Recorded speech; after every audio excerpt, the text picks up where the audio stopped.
여러분 안녕하세요. 공부를 잘하고 못하는 아이들을 가르는 극명한 이 차이. 그것은 IQ가 아닙니다. 그것은 IQ가 아니라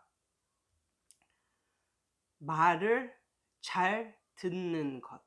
말을 잘 듣는가 안 듣는가. 그런데 이거의 뜻이 있어요.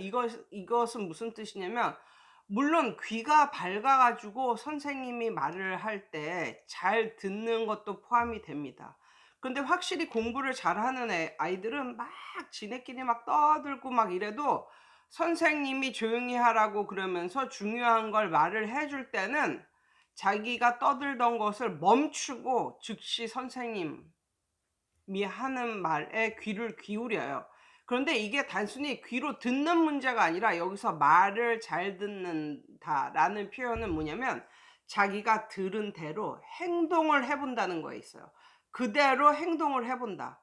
확실히 공부를 잘하고 말을 잘 듣는 그런 아이들은 어떤 문제가 생기잖아요. 예를 들면 선생님, 영어 공부를 열심히 하는데도 성적이 잘 안 나와요. 뭐가 문제일까요? 뭐 이런 식으로 선생님한테 물어본다든가, 아니면 선생님한테 단어가 잘 안 외워져요. 아니면 독해를 하는데 다 이해는 되는데 이거를 답을 못 찾겠어요. 뭐 이런 식으로 여러 가지 질문을 할 때도 구체적으로 얘네는 물어봅니다. 그럼 그것에 대해서 선생님이 이렇게 방향을 제시를 해 주잖아요. "이렇게 해 봐." 뭐 이런 식으로 방향을 제시를 해 주면 그대로 따라요. 그대로 합니다. 여기서 중요한 것은, 공부 잘하는 애들은 공부에 대한 그런 선생님의 조언만을 그대로 따르는 것이 아니라, 공부 외적인 것도 선생이 주는 조언을 잘 따르는 애들이 있어요. 확실히 공부 잘하는 애들은 공부에 대한 조언뿐만 아니라 인생에 대한 조언, 이런 것도 정말 잘 따르는 그런 애들이 있어요. 예전에, 이것도 몇 년 전 얘긴데, 제가 한번 감사일기를 한번 써 봐라. 그러니까 일기는 매일 쓰는 게 좋은데, 일기도 그냥 매일매일 있었던 것을 그냥 이렇게 서술하는 것이 아니라, 그날 내가 겪었던 것 중에서 감사의 내용을 한두 줄 좀 써 봐라. 그러면 너의 인생이 좀 좋은 방향으로 흘러갈 거야, 그랬거든요. 그런데 그 말을 하는 즉시 그날로 걔는 노트를 사더라고요. 그러면서 자기는 감사일기 쓰는 걸 시작을 했다고. 뭐 이런 식으로. 이런 식으로 걔는 물론 공부를 잘해야 잘하는 그런 아이였습니다. 근데 공부를 못하는 아이들의 단점은 머리가 나쁘고 뭐 IQ가 모자라고 이게 아니에요. 이게 아니고 말을 안 듣는다라는 거에 있어요. 그럼 그 말을 안 듣는다의 근간은 뭐냐면, 그 똥꼬집. 자기가 여태까지 해왔던 방법이 잘못된 방법이라고 선생이 말을 해 주고, "이런 방법으로 틀어라. 방향을 이런 방법으로 틀어라." 라고 선생이 제시를 해 줬음에도 불구하고, 그 말을 들어도 여태까지 자기가 했던 방법을 엄청나게 고수하는, 그러니까 한 귀로 듣고 한 귀로 흘려버리는, 아무리 선생이 말을 해도 그 방법을 "이렇게 하면은 좀 더 나아질 거야." 이렇게 방법을 제시해도 절대로 그걸 듣질 않습니다. 한 예를 들어 보면, 단어를 정말 정말 무지막지하게 못 외우는 애가 있어요.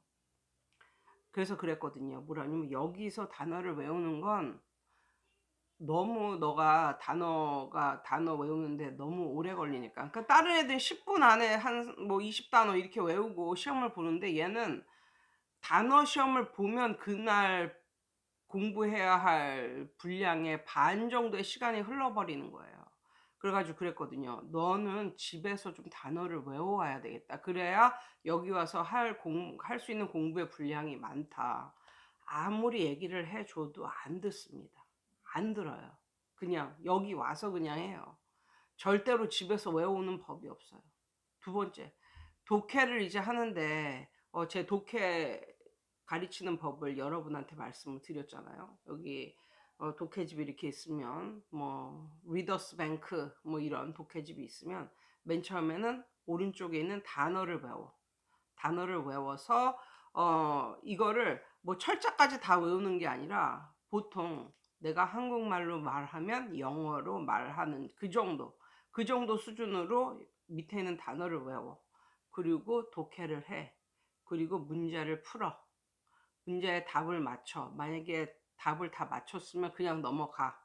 근데 만약에 못 맞춘 게 있으면 선생이 그 문제, 그 못 맞춘 거에 대해서 설명을 해주고 지나가고, 그 밑에 문법적인 거나 이 하나, 독해의 큰 지문 하나를 놓고 봤을 때 마지막으로 선생이 중요하다고 생각하는 키 센텐스를 짚어주고 그것을 제대로 해석을 하게 하거나 외우게 하거나 이런 식으로 해서 이제 지나가는데, 이제 밑에 있는 단어를 이제 못 외우는 거죠.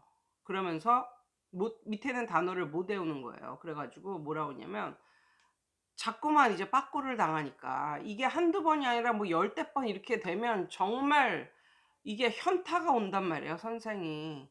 그러면은 뭐라고 말을 하냐면 "누구누구야. 나한테 선생님이 나한테 이거를 그 체크 받으러 오기 전에 네가 이걸 써 가지고 아니면 가려 가지고 이게 무슨 뜻인지 이렇게 말을 해 봐."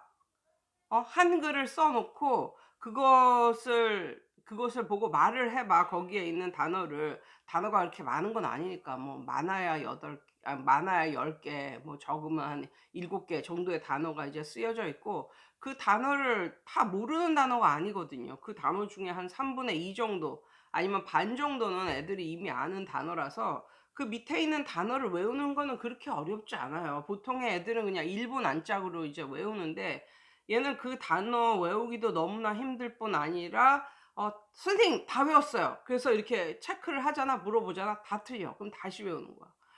근데 이걸 갖다가 엄청나게 자주 한다는 거죠. 그러면 이게 열댓 번 되면 선생의 현타가 오거든요. 그래서 이제 그렇게 그 제안을 해 줘요. "그렇게 해라." 그러면 똑똑한 애들 같으면 선생이 이런 말을 하기도 전에 지가 알아서 그렇게 하고 '아 난 다 외웠구나.'라고 생각이 들었을 때 이제 선생님한테 이제 체크를 받죠. 그런데 요런 류의 학생은 선생이 그렇게 하라고 해도 듣지를 않고 그냥 본인의 그냥 여태까지의 방법을 그냥 고수하는 거예요. 그게 틀렸다는 것을 선생한테 지적받았음에도 불구하고 그 방법을 고치지를 않는 거예요. 고치질 않는 거야. 뭐 이유도 없어. 그냥 안 고치는 거야. 예, 이걸 갖다가 저는 똥꼬집이라는 표현을 쓰는데, 공부를 못하는 애들은 그러한 똥꼬집이 진짜 대단합니다. 진짜 대단해요. 이 똥꼬집이 어디서 왔을까? 선생으로서 이렇게 코렉션을 해 주잖아요. 고쳐 주잖아요. "이렇게 하면 돼. 여태까지 이렇게 했으니까 너가 안 된 거야. 이렇게 해."라고 말을 했을 때 이걸 안 들어요. 그래서 "흥." 이러면서 여태까지의 본인의 방법을 계속 쓰는 아이들. 사실 이런 아이들이 많으면 그 선생은 결국은 하는 일을 접을 수밖에 없어요, 이런 애들이 너무 많으면.